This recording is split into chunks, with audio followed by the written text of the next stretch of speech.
Thank you for that, Clifford Frey, and let's welcome our final speaker, Birgitta Jónsdóttir.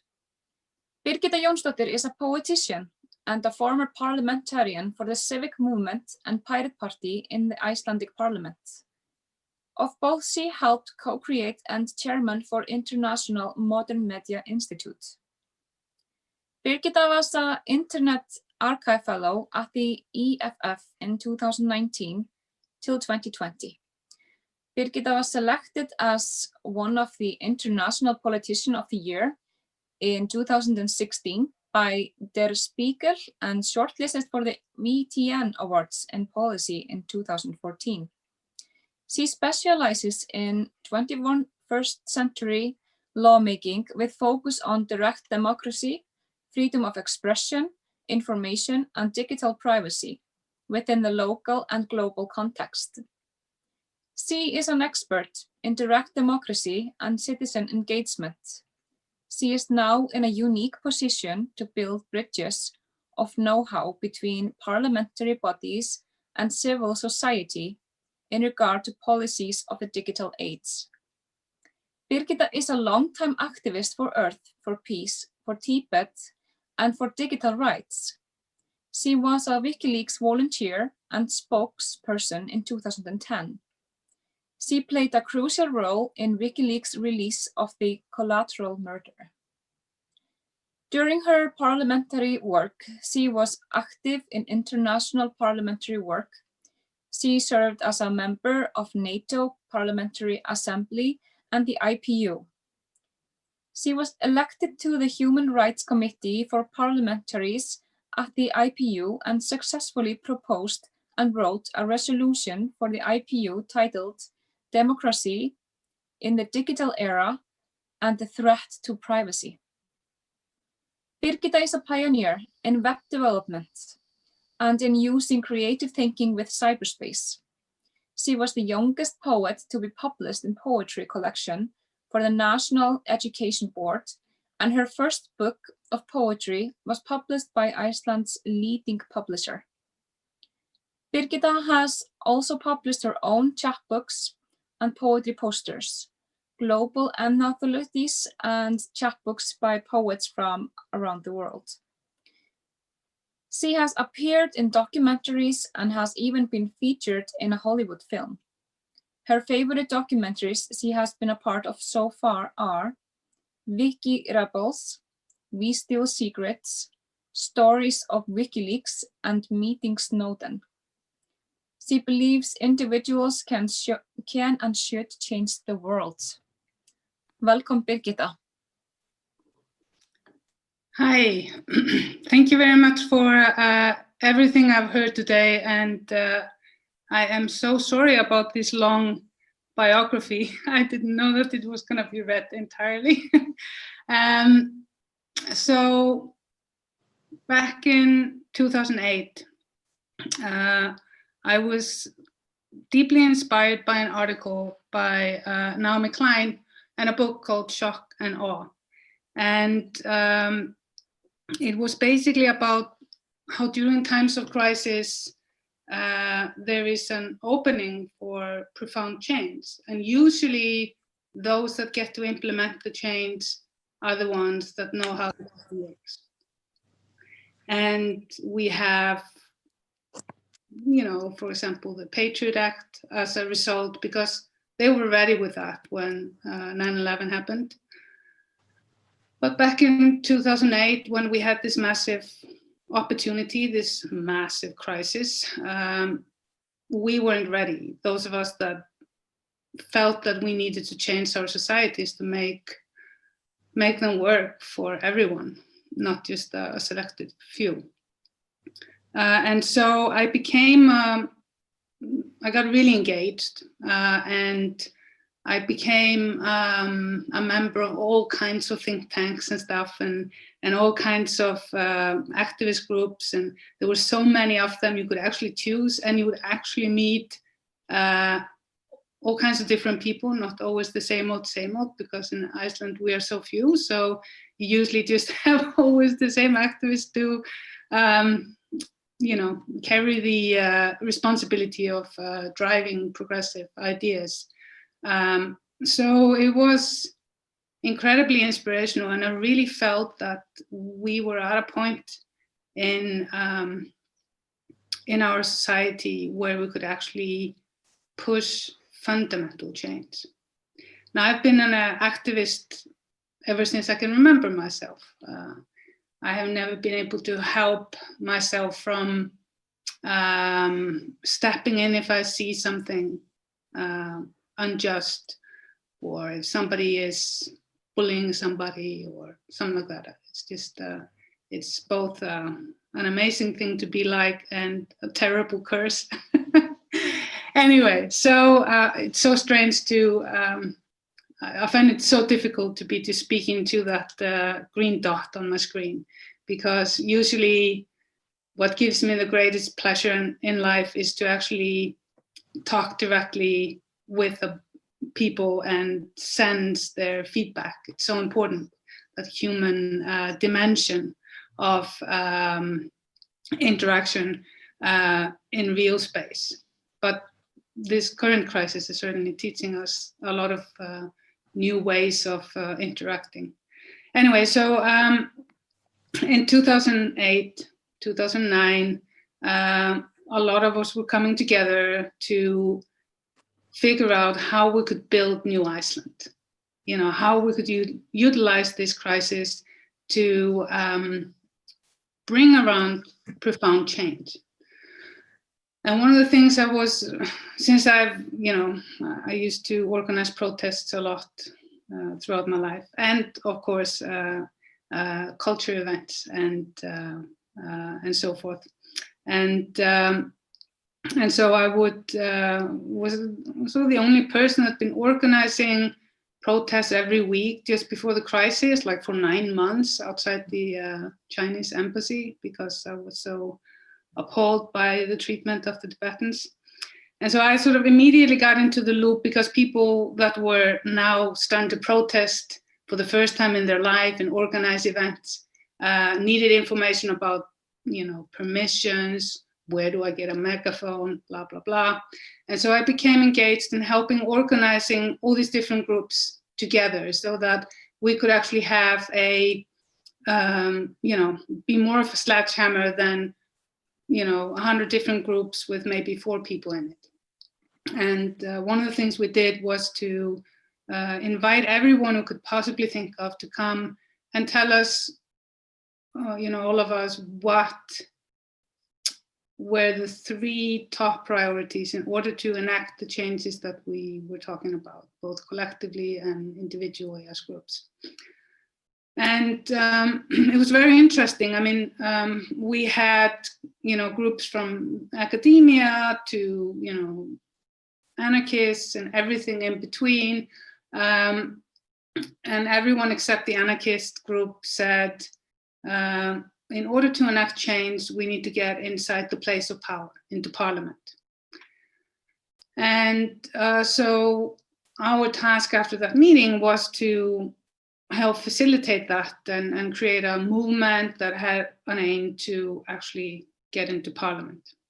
Now I have to say, and this is very, very important to me, I have never dreamt of being in parliament. I have never had any aspirations of being a so-called politician, because obviously. But I found myself, after a lot of work with lots of groups, accidentally in parliament, and I decided to utilize that time to try to understand how that system worked. But we also had like an incredible opportunity through an incredible experimentation of social direct democracy engagement in crafting Iceland's first legit social agreement through a creation of a new constitution written by and for the people of Iceland. It had lots of bumps and hiccups, but it was still beautiful. And the result from all that work, and I'm not going to step through it, you can find a lot of information about this online through the Constitutional Society in Iceland. But we actually, the result was a constitution written in an incredibly inclusive way and just reading the preface to it, the prelude, just every time I read it out loud, I get really humbled, and I often weep a little bit because I just feel so happy to be part of that type of society that identifies through that vision of who we are collectively. Now, unfortunately, the parliament and the government at the time didn't understand, and this is the critical point, is that if you want to use crisis as a vehicle for change, this is very important right now because we are, having like multitude of crises happening globally and locally right now.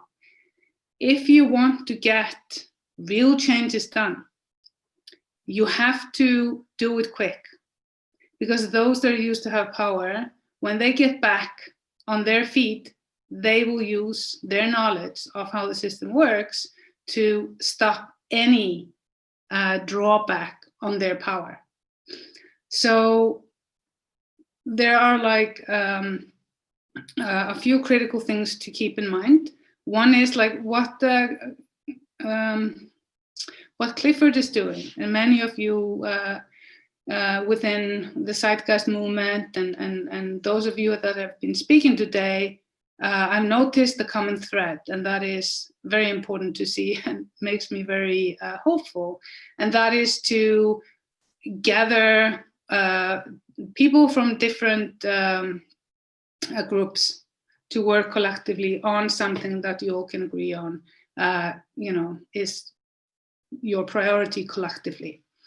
Because if we don't have a collective priority and a collective vision, like Kristín Vala was talking about, then we're just gonna have like 1,000 splinter groups where everyone believes that their vision is the correct one. So we have to prioritize what is the most urgent thing to fix, so we can start to fix all the other things. Because obviously there is no magic formula, but there is a lot of experience that has already been lived in so many different parts of the world. So, obviously, I don't know if you all agree with me, but I feel that we need to rethink, like Kristín Vala was talking about, the economics, the way we value things. We need to rethink the concept of sharing, cooperatives and so forth, so that we can draw as many people as possible into that.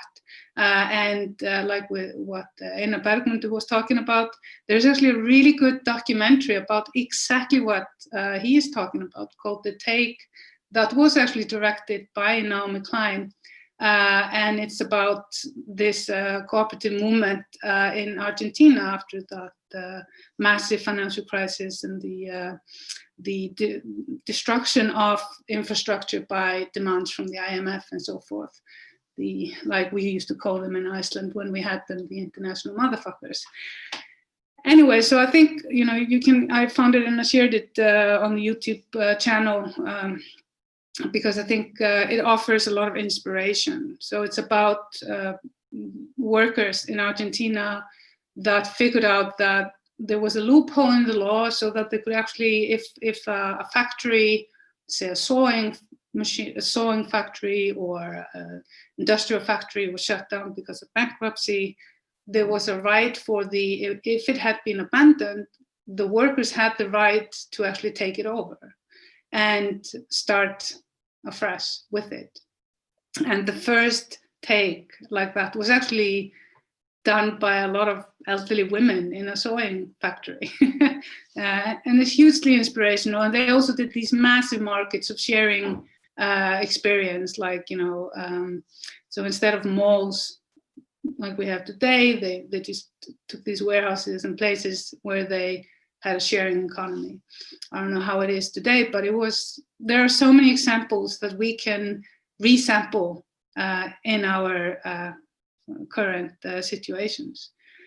And one of the things I really feel that we have to address is the fact that so many nations that are so-called developing nations, and what I would like to call progressing nations rather, is they are burdened with so much debt. And I don't understand why there isn't more demand, that because we have to restart somewhere, right? Have like a blanket, debt forgiveness, and particularly to poor nations that are burdened by these huge debt. And I really think also that people need to familiarize themselves with how the current system works. Because we are burdened also by one almighty God that is present all over the world and is present in our lives. And it's the God of law, because laws are like an almighty law. If you break them, you can end up dead, or you can have your freedoms taken away from you, or your family punished. And so we need to look at enacting change like we were in power, even if we don't. We don't have to. People don't have to go into parliament to change things. We just have to understand how the system works, and then we have to apply smart little hacks of legal changes through the people over there that can we can build on further change. It's like a little domino. And this is why, for example, when I was in parliament, I put a lot of effort in a set of changes in law that would give people better access to information, that would we would have whistleblowing act for both the public and the private sector, with source protection. We would limit liability of IP hosts. We would limit access of governments and corporations to our data through data retention laws, and so forth. And because when I was in parliament, I applied a different kind of thinking, and I refused to learn all the unwritten rules. And I have never believed in my life, and this is also a good thing to just program yourself with. I don't believe there is anything I can't do. I can do anything. And so I managed to get the entire parliament to agree on a resolution changing 10 different laws in I don't know how many different ministries. And this is in 2009.